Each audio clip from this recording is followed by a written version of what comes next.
Hello every pony and welcome back to Pony and Wolf Productions. My name is as always Visual Pony, and it is much cooler now because I'm actually recording this past midnight on the 90th of July 2022. Today we are reading the story Did You Have to Go That Far? By iAmSiNnEr, a self-described shitposter. His stories we have read on this channel many times before because he posts a lot and they usually have very good quality, even though they are also utterly insane. I'm looking forward to this craziness because the synopsis alone really intrigued me. Anyhow, here is a list of those amazing people who keep this channel alive and of course keep me eating. I am quite tired, which is why there is not a lot of energy in this intro right now, but I hope you can forgive me that I will only remind you to please subscribe because it helps out the channel, is completely free, and I don't really want to annoy you right now because, as I said, I'm quite tired. Meow. For the last time, Luna, no, you cannot read my diary. I lock it in my drawer every day and only I have the key. And I'm certainly not bringing it out when you're around. Fine. Tia, I'm going on vacation for a week. Why so sudden? I just felt like it, sister. Good morning, Luna, Celestia gleefully shouted as she barged into her sister's room, only to blink as she looked upon an empty bed. Oh, right, you're on vacation, she harumphed. I so wanted to make you wake up in the morning. Oh well, pancakes for one today, it seems. As she busied herself gathering the ingredients in the kitchen, radiant rays of sunlight peeked through the window as the sun rose above the horizon, slowly ascending into the sky. Celestia gazed out at the sun, the glare not bothering her. She had raised the sun for over an eon after all.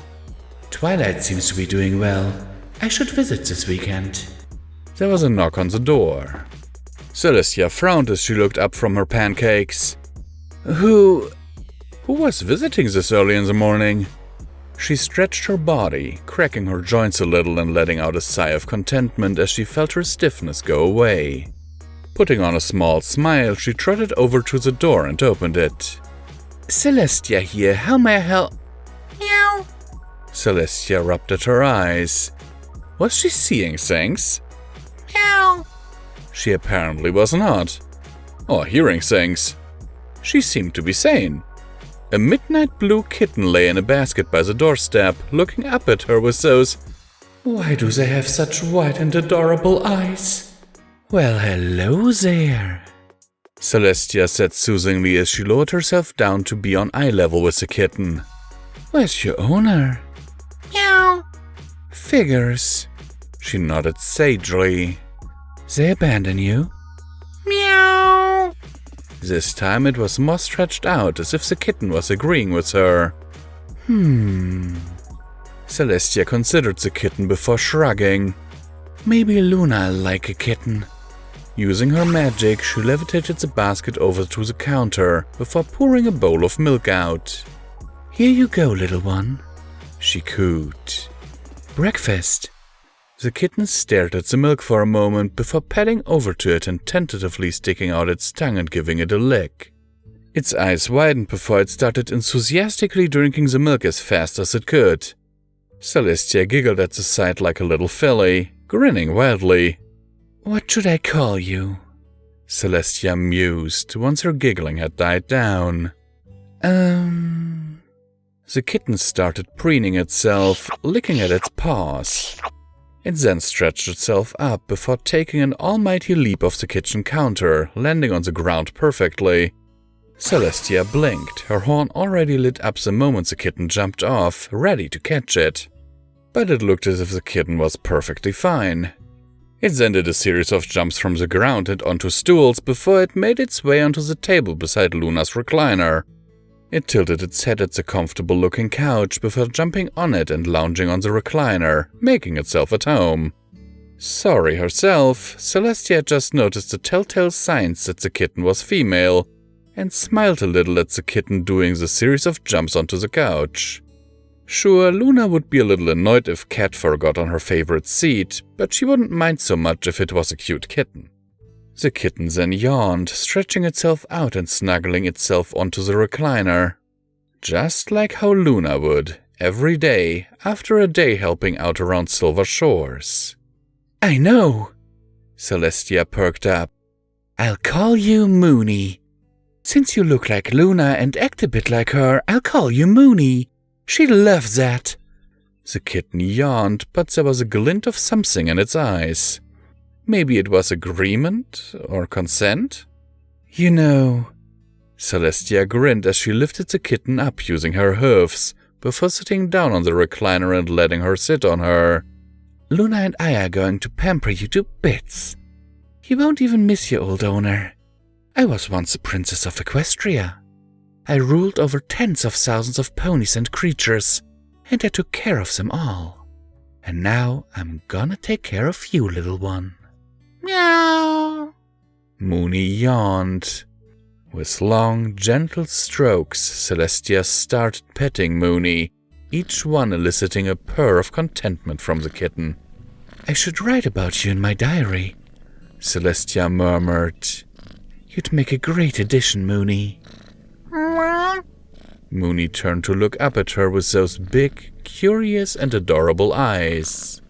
My diary, she said with a smile. I write about everything I experience or do in there. Going to be no exception, Moony. Keeping a kitten, well, that's one of the things I always wanted to do once I retired. I guess I got my wish. Wait here, Moony. She gently slipped the kitten onto the recliner. I'll grab my diary. She slipped into her room before unlocking the drawer and taking out the white-colored book. She returned to the living room, and when she was about to sit down, there was a knock on the door. Another visitor? She thought out loud. I'll be back, Moony. Take care of my diary for me, will you? She set the diary beside the kitten. There was no one at the door. What? She shrugged and closed it. When she returned to the living room, her eyes widened as she took in the sight. Moony had disappeared, and there was Luna sitting on the recliner, reading her diary. Wait, I told you I'd read your diary somehow, Luna said with a smirk. Even if it meant becoming a kitten for a while. I must say your pets are very enjoyable. Shall we do this again someday? Seriously, Luna? Just for the diary? Author's note. Why have I done this? Hello everyone, and this is once again Common Time with Visual Pony, where I remind you that you can support Pony and Wolf Productions through the links down in the description below. Every dollar helps, is needed and very much appreciated, and helps to keep me alive and the lights on around here. Anyhow, wow. I mean, it was quite obvious, you know, that this kitten Moony was actually Luna. But I love it. I mean, I love cats. I really love cats. Oh, I'd so love a kitten like that. And if it was in reality Princess Luna, that would be doubly nice, you know, because I like Luna. Anyhow, iAmSiNnEr, you know, I have no idea why you did this, but I certainly like the story. Thumbs up from me. And as always, I hope that this story finds you well in body and mind.